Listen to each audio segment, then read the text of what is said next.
Hi all, അസ്സലാമു അലൈക്കും. Welcome back. ഞാൻ ഈ വീഡിയോയിൽ നിന്ന് ഷെയർ ചെയ്യുന്നത് നമ്മളെ ബറാത്തിൻ്റെ സുന്നത്ത് നോമ്പ് വിശേഷങ്ങളാണ്. നോമ്പ് മുറിക്കലും തുറക്കലും അങ്ങനെയുള്ള വിശേഷങ്ങളാണ് ഇത് കാണിക്കുന്നത്. അപ്പോൾ വീഡിയോ എല്ലാവരും സ്കിപ്പ് ചെയ്യാണ്ട് കണ്ടുനോക്കുക. അതുപോലെ തന്നെ സബ്സ്ക്രൈബ് ചെയ്യാണ്ട് കാണുന്നവരാണെങ്കിൽ സബ്സ്ക്രൈബ് ചെയ്യുക, സപ്പോർട്ട് ചെയ്യുക, കമൻറ്റ് ചെയ്യുക. അങ്ങനെ വൈകുന്നേരം ഒരു 4-4:30 ആയപ്പോൾ ഞാനിങ്ങനെ ഒരു സ്നാക്ക് ഉണ്ടാക്കുന്നുണ്ട്. എന്താ ഉണ്ടാക്കുക അങ്ങനെയൊക്കെ ചിന്തിച്ചിട്ട് ലാസ്റ്റ് ഒരു ബണ്ണ് നിറച്ചുണ്ടാക്കാമെന്ന് വിചാരിച്ചിട്ട് കിച്ചണിലേക്ക് വന്നതാണ്. അപ്പോൾ തലേന്ന് ബറാത്തായത്തിന് ഉണ്ടാക്കിയ ഫുഡൊക്കെ ബാക്കിയാണ്. ബറാത്തിന് ഉണ്ടാക്കിയ ഫുഡൊക്കെ ബാക്കിയാണ്. അതുകൊണ്ടാണ് ഉണ്ടാക്കാൻ വലിയ ഒരു മൂടില്ലാത്ത. പിറ്റേന്ന് നോമ്പാണല്ലോ, ബറാത്ത് കഴിഞ്ഞാൽ പിറ്റേന്ന് ഇന്ന് നോമ്പാണല്ലോ. അതുകൊണ്ടാണ് ഒന്നും ഉണ്ടാക്കാനൊരു മൂട് കിട്ടാത്തെല്ലാം ബാക്കിയാണല്ലോ. അങ്ങനെ ഞാൻ സാൻഡ്വിച്ചിൻ്റെ മസാല വെച്ചിട്ട് ബണ്ണ് നിറയ്ക്കുകയാണ് ചെയ്യുന്നത്. അതിന് വേണ്ടിയിട്ട് ഞാൻ കാണിച്ച വെജിറ്റബിളെല്ലാം ഒരു ബൗളിൽ ഇട്ട് കൊടുക്കുക.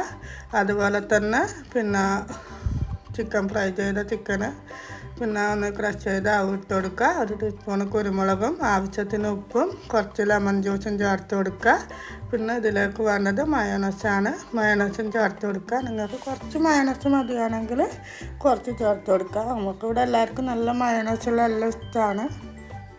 അതുകൊണ്ട് അങ്ങനെ ഞാൻ ഫുള്ള് മയോണൈസ് ചേർത്ത് കൊടുത്തിട്ടുണ്ട്. അങ്ങനെ ഇവിടെ മസാല റെഡിയായി. ഇനി നമുക്ക് ബണ്ണ് നിറച്ചെടുക്കുക.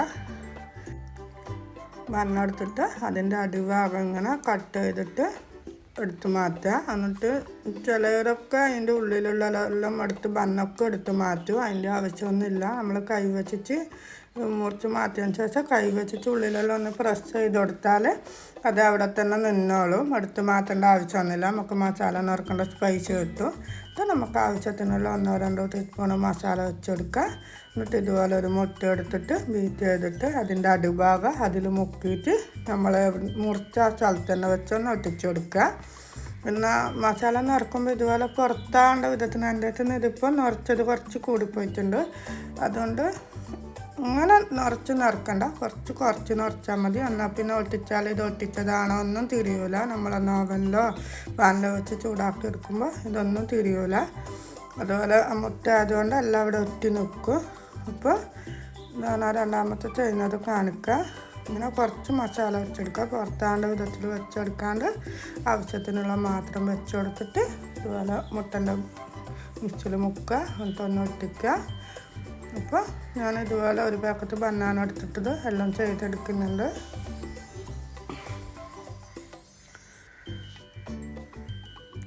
ഇതിങ്ങനെ പൊന്തിക്കുന്നൊന്നും ഒരു പ്രശ്നമില്ല കേട്ടാണ്. നമ്മൾ മുട്ടൻ്റെ മിക്സിൽ മുക്കിയില്ല. അപ്പോൾ അത് അവിടെ ഒട്ടി നിന്നോളും. ചൂടാകുമ്പോൾ അവിടെ ഒട്ടി നിന്നോളും. ഒരു കുഴപ്പമില്ല. കഴിക്കാനാണെങ്കിൽ അടിപൊളി ടേസ്റ്റാണ്. ഞാനിത് ഉണ്ടാക്കുന്ന ടൈം തന്നെ ഉമ്മ ഒറോട്ടി ഉണ്ടാക്കുന്നുണ്ട്. പിന്നെ ബീഫ് കറി ഒറോട്ടിയാണ് ഇന്ന് കഴിക്കാൻ ഫുഡായിട്ട് ഉണ്ടാക്കിയത്.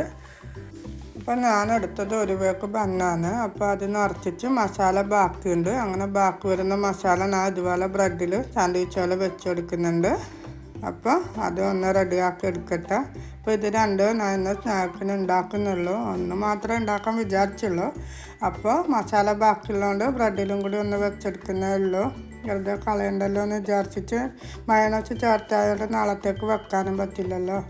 അതുകൊണ്ട് അങ്ങനെ ആ ബ്രെഡും ചെയ്തെടുത്തിട്ടുണ്ട്. ഇനി ഇത് നമുക്ക് ഒരു പാൻ വെച്ചിട്ട് നമ്മൾ നിറച്ച ബന്നും അതുപോലെ ബ്രെഡൊക്കെ ഒന്ന് ചൂടാക്കി എടുക്കുക. ജസ്റ്റ് ഒന്ന് ചൂടാക്കി എടുത്താൽ മതി. ഞാനിപ്പോൾ ഇവിടെ ഗീയാണ് തടവി കൊടുത്തത്. നിങ്ങളതിൽ ബട്ടർ ഉണ്ടോ ബട്ടർ തടവി കൊടുക്കുക. ഇനി ഒന്നും ഇല്ലെങ്കിൽ ഓയിൽ തടവി കൊടുത്താൽ മതി. ബട്ടറാണ് ഏറ്റവും നല്ലത്. എൻ്റെ അടുത്ത് ബട്ടർ ഇല്ലാത്തതുകൊണ്ടാണ് ഞാൻ ഗീ തടവി കൊടുത്തത്. അങ്ങനെ ഇത് ഒന്ന് പെട്ടെന്ന് തിരിച്ച് മറിച്ച് ഇട്ടാൽ ഇതാക്കാട്ട് നമ്മൾ ബണ്ണറച്ച റെഡിയായി. ബണ്ണറച്ചത് പിന്നെ മസാല ഉള്ളി മസാലയൊക്കെ ആക്കി അതിൽ ചിക്കനോ ബീഫോ ഇട്ട് അതിൽ മുട്ട പുഴുങ്ങിയിട്ട് പൊളന്ന് വെച്ചിട്ട് അങ്ങനെ ഉണ്ടാക്കും.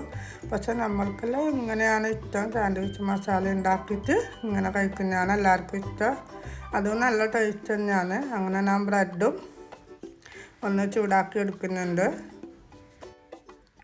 ഇന്നലെ ബറാത്തിന് ഫുഡ് ഉണ്ടാക്കിയോണ്ട് ഇന്ന് നോമ്പല്ല. അപ്പോൾ പിന്നെ ഇങ്ങനെ സ്നാക്കായിട്ട് വേറെ എന്തെങ്കിലും ഫുഡായിട്ട് ഉണ്ടാക്കാനും വലിയ ആവേശമില്ല. എല്ലാം അതുപോലെ തന്നെ ഇന്നലെ ഉണ്ടാക്കി അതുപോലെ തന്നെ ഒരു രാത്രി കൊണ്ട് എന്തായാലും കഴിച്ച് കഴിയില്ലല്ലോ. അപ്പോൾ അങ്ങനെ തന്നെ ബാക്കിയാണ്. അതുകൊണ്ട് ഞാൻ 2 മസാല വെച്ചിട്ട് ബ്രെഡിലും ബണ്ണിലും നിറച്ചെടുത്തിട്ടുണ്ട്.